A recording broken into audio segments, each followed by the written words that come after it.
এটা আল্লাহ তাআলা নবী সাল্লাল্লাহু আলাইহি ওয়াসাল্লামকে জানিয়ে দিয়েছেন। তিনি বলেছেন, তোমরা যেই লোকটাকে বলতেছো অনেক নামাজি, অনেক রোজাদার, লোকটা অনেক দান সাদেকা করে, অথচ সে প্রতিবেশীকে কষ্ট দেয়, শুনে রাখো আল্লাহর ফয়সালা হয়েছে তার ব্যাপারে সে জাহান্নামী। আল্লাহু আকবার।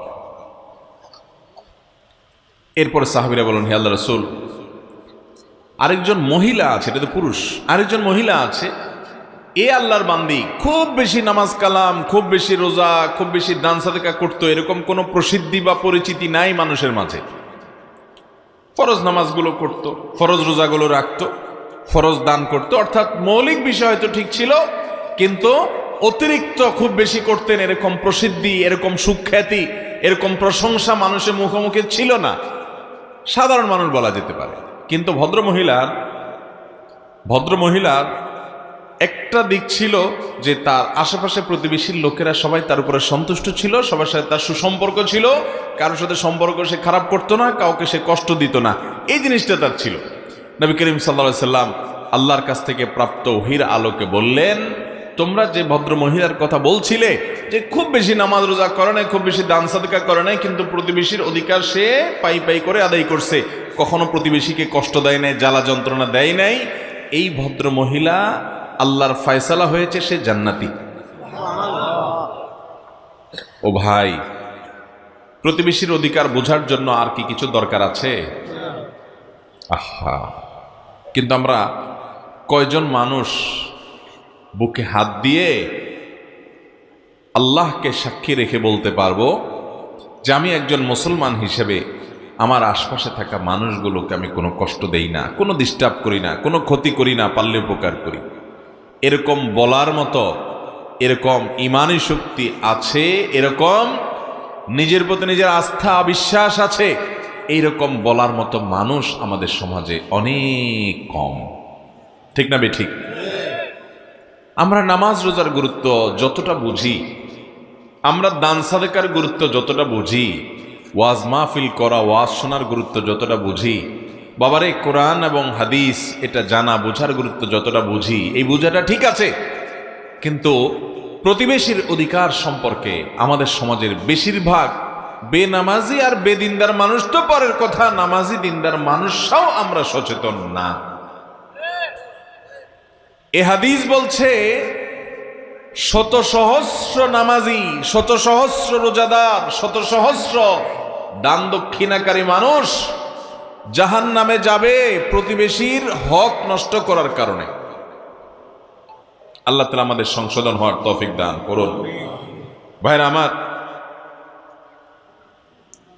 আব্দুল্লাহ ইবনে ওমর রাদিয়াল্লাহু তাআলা আনহু একজন প্রসিদ্ধ সাহাবী,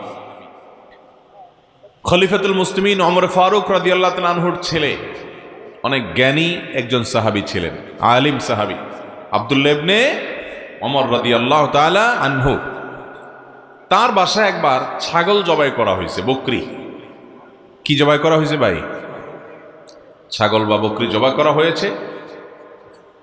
তিনি তার বাসার পরিবারের লোকদেরকে বললেন যে আচ্ছা, ছাগল যে জবা হলো, আজকে আমাদের বাসায় রান্না বাড়া হবে, খাওয়া দাওয়া হবে, বুঝলাম, কিন্তু আমাদের পাশের বাড়িতে যে ইহুদি থাকে, প্রতিবেশী যে আছে, কোন ধর্মের অনুসারী? ইহুদি। এই ইহুদি প্রতিবেশী যে থাকে, আমাদের এই ছাগলের গোশত থেকে তার বাসায় পাঠানো হয়েছে কিনা, তাকে হাদিয়া দেওয়া হয়েছে কিনা, দুইবার জিজ্ঞাসা করেছেন যে আমাদের ইহুদি প্রতিবেশীকে আমাদের ছাগল থেকে গোশত দেওয়া হলো কিনা, দুইবার জিজ্ঞাসা করেছেন, একবার না। বাসার লোকজন বললেন না, তাকে দেয়া হয় না, মানে ইহুদি হোক প্রতিবেশী, সে অন্য ধর্মের অনুসারী, খ্রিস্টানও না, ইহুদি। খ্রিস্টানের চাইতে আরো ডেঞ্জারাস, তো তাকে দেওয়া হয়নি। তখন আব্দুল্লাহ ইবনে ওমর রাদিয়াল্লাহু তাআলা বলেছেন, শোনো, আমি নবী করিম সাল্লাল্লাহু আলাইহি সাল্লামের কাছ থেকে শুনেছি, তিনি বলেছেন, মাজাল জিবরিল ইউসিনি ফিল জার হাত্তা জানান্তু আন্নাহু সাইওয়ারিসু। নবী করিম সাল্লাল্লাহু আলাইহি সাল্লাম বলেছেন, শুনো, আসমান থেকে জিবরিল আল্লাহর পক্ষ থেকে ওহী নিয়ে প্রতিবেশীর ব্যাপারে এত বেশি আমাকে ঘন ঘন সাবধান করেছেন যে খবরদার, প্রতিবেশীর ব্যাপারে আপনাকে অ্যালার্ট থাকতে হবে, এটা একটা অ্যালার্মিং জায়গা। প্রতিবেশীকে কষ্ট দেওয়া যাবে না, তার কোনো অধিকার নষ্ট করা যাবে না, তার সাথে সুসম্পর্ক বজায় রাখতে হবে। এত বেশি আমাকে আল্লাহর পক্ষ থেকে ওসিয়ত উপদেশ নিয়ে আসছে প্রতিবেশীর ব্যাপারে। আমার তো মনে হচ্ছিল, নবী সাল্লাল্লাহু আলাইহি সাল্লাম বলেছেন যে এত বেশি এতবার বলা হচ্ছে প্রতিবেশীর কথা, আমার তো মনে হচ্ছিল যে কখন না জানি বাপ মারা গেলে ছেলে মেয়ে যেরকম সম্পদে ওয়ারিস হয় এবং স্বামী স্ত্রী ওয়ারিস হয়, অন্যরা ওয়ারিস হয়, আমার মনে হচ্ছিল যে প্রতিবেশীর জন্য মানুষের পরিত্যক্ত সম্পত্তিতে একটা হিস্সা ঠিক করে দেওয়া হবে এবং সেও ওয়ারিস হয় কিনা, আমার সেই চিন্তা হয়ে গেছে। মানে এত গুরুত্ব দেওয়া আছে আল্লাহর তরফ থেকে জিবরিলের মাধ্যমে প্রতিবেশীর ব্যাপারে। ভাইরা আমার, এই প্রতিবেশীর সাথে আমাদের সুসম্পর্ক কার কতটা আছে এই বিষয়টা আমাদেরকে যোগ বিয়োগ করতে হবে। আমাদের সমাজে দেখবেন যত গন্ডগোল, যত ফাসাদ, যত ভেজাল, যত ঝগড়া, যত রকমের সম্পর্ক নষ্ট হওয়া হতে পারে, এগুলো বেশিরভাগ হয় পাশের বাড়ির, পাশের দোকানদার, পাশের লোকদের সাথে। ঠিক না ঠিক? আমাদের যেই কাজটা সবচেয়ে বেশি ক্ষতি করবে শয়তান, ওইটা আমাদেরকে দিয়ে সবচেয়ে বেশি করায়। কারণ শয়তান আমাদের চিরশত্রু। আমরা যেন কোনোভাবে জান্নাতে যেতে না পারি সেই চ্যালেঞ্জ নিয়ে দুনিয়াতে শয়তান এসেছে। অতএব এই শয়তান আপনাকে আমাকে সে কাজ করতে দিবে না যে কাজ আমাদেরকে জান্নাতে নিবে, আর ওই কাজ আমাদেরকে দিয়ে করাবে যে কাজ জাহান্নামে নিবে। আর আমাদের কাজ হলো শয়তানের এই শয়তানি থেকে নিজেকে বাঁচিয়ে কোরআন এবং হাদিস আমাদেরকে যে আলোক উজ্জ্বল পথের সন্ধান দিয়েছে সে পথে চলা। অতএব প্রতিবেশীদের অধিকার ব্যাপারে আমরা সাবধান হব তো ইনশাআল্লাহ। মোহতারাম হাজিরিন, আপনি খেয়াল করবেন আশেপাশে একটু তাকালেই যে পাশের জমির লোক, তার সাথে আইল ঠেলাঠেলিটা বেশি হয়।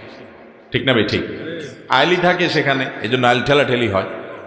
পাশের ঘরের লোক, তাদের সাথে দেখা যায় কথাবার্তাও নাই, জল ছলও নাই, উঠা বসাও নাই, আসা যাওয়াও নাই। অথচ ওই অনেক দূরে আরেক ফ্যামিলি, তাদের সাথে খুব রিলেশন, খুব সম্পর্ক, খুব বন্ধুত্ব। তাদেরকে দাওয়াত দিয়ে এনে বাসায় বালাবুরা রান্না করে খাওয়ায়। প্রতিবেশী বেচারার দিকে তাকায়াও দেখে না। ঠিক না বে ঠিক? অনেক প্রতিবেশী আছেন শহরে, গ্রামে যাও আছে না আছে, শহরে বহু প্রতিবেশী আছে একই বিল্ডিংয়ে, পাশাপাশি ফ্ল্যাটে মাসকে মাস বরং বছরকে বছর পার করে দেয়। জানেও না যে পাশের ফ্ল্যাটের ভদ্রলোকের নাম কি, ভদ্র মহিলার নাম কি, তারা কি করে, কোথায় বাড়ি, কি খায়, কি পেশা, জানেও না। চাচা আপনা জান বাছা, শুধু নিজেকে নিয়ে ব্যস্ত আছে, প্রতিবেশীর দিকে তাকানোর সময়। ঠিক না বেঠিক বলেন? ভাইরা আমার, কোরআন এবং হাদিসের যে ভাষ্যগুলো আমি তুলে ধরার চেষ্টা করেছি, আমার মনে হয় প্রতিবেশীর অধিকার সম্পর্কে একজন ইমানদার কতটা সতর্ক হওয়া উচিত এই হাদিসগুলোর দিকে তাকালে সেটি বোঝা যায়। ইসলাম আমাদেরকে সামাজিক হতে বলে ভাই, সামাজিক হতে বলে। আমাদেরকে বলে আমরা অন্য মানুষের কল্যাণে আন্তরিক হব। আমরা শুধু নিজের চিন্তা করব না, আমরা অন্যের চিন্তাও করব। আমি আমার চিন্তা করব, আমার আশপাশের লোকদেরকে নিয়ে ভাববো, তাদের কল্যাণ কামনা করব। এরকম যখন সবার কল্যাণকামী আপনি হবেন, তখন আল্লাহর প্রিয় বান্দা হতে পারবেন।